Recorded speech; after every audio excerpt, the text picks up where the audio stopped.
Hey there, welcome to the channel. So today I'm going to be making a ground beef recipe. I think we're always looking for ground beef recipes.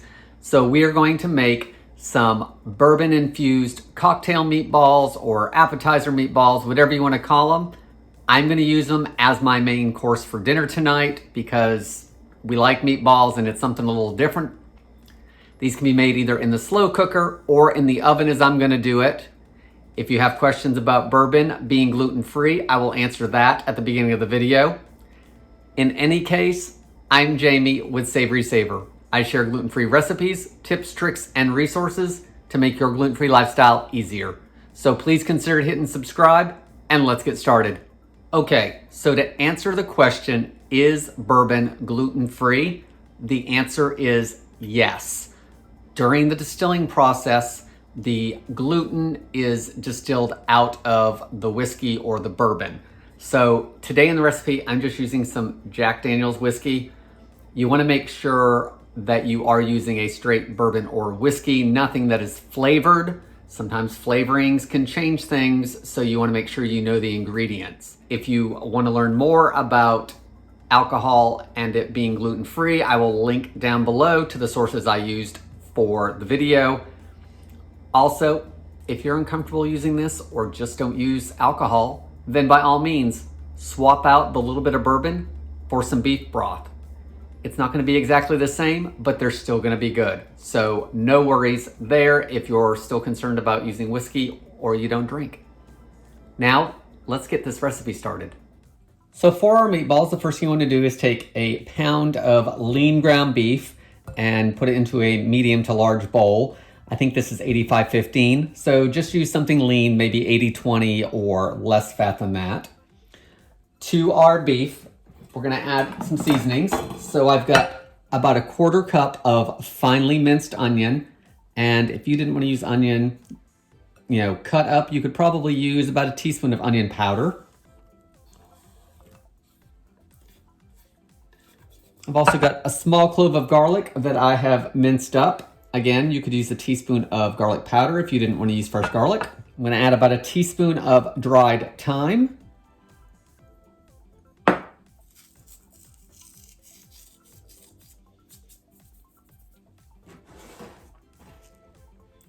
About a teaspoon of salt.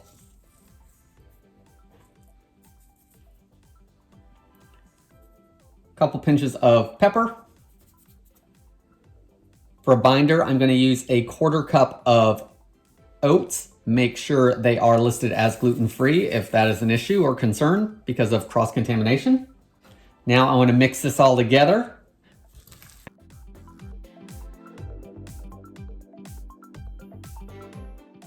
Once everything's mixed together, of course, we need to make it into meatballs.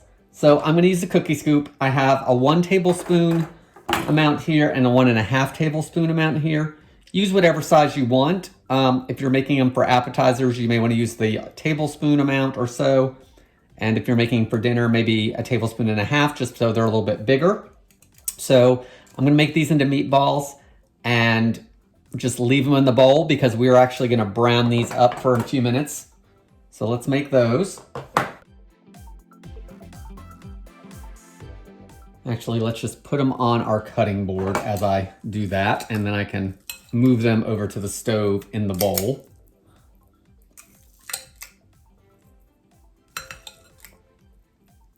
When I make meatballs, I usually will scoop and then I'll go back through and shape them all. Just makes it a little quicker for me. All right, so I've got them all scooped out, so I'm just gonna go and roll them all into balls, and then we're gonna brown them for just a couple minutes. And you want them browned whether you're gonna cook these in the oven or in the slow cooker. And once they're browned, that's when we will either transfer them to the slow cooker or to a casserole dish. So I'm gonna finish these up and we'll move to the stove for just a minute to brown them up. So I've got a medium-sized skillet here with a couple teaspoons or tablespoon or so of oil in it.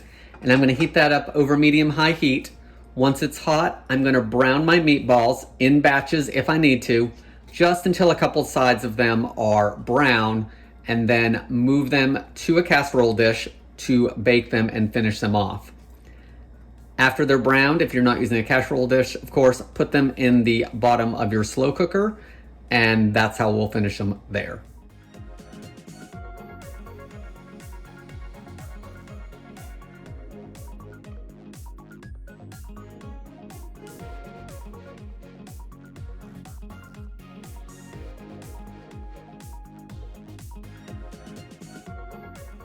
So while our meatballs finish browning, I'm gonna make up the sauce for this.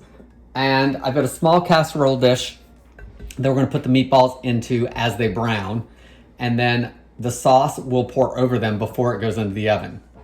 So at this point, you wanna make sure your oven is preheating to 325 degrees. And if you're using the slow cooker, you can probably turn that on to low and start preheating that a little bit, just so it's warm when the stuff goes in the slow cooker. So I'm gonna start with my bourbon. I'm gonna add a 1/4 cup of bourbon to this measuring cup.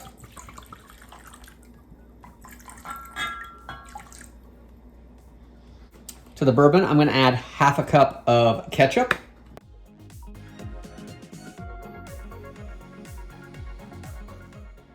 Next, a tablespoon of brown sugar.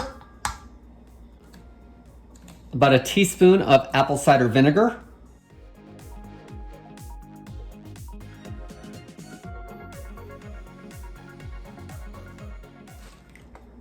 A dash or two of Worcestershire sauce.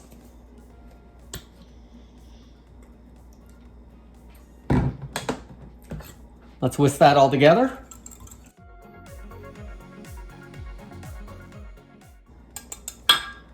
Now let's get our meatballs into the casserole dish.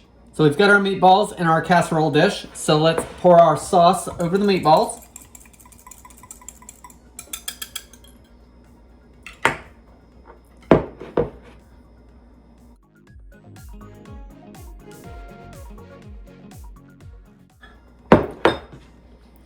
Now I'm going to gently move them around just a little bit to coat them a little bit better.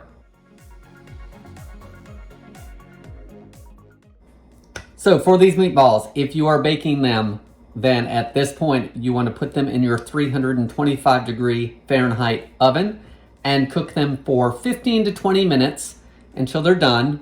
Let them cool for a couple minutes and you're ready to eat. If you are doing this in the crock pot, of course, your meatballs would go in the crock pot.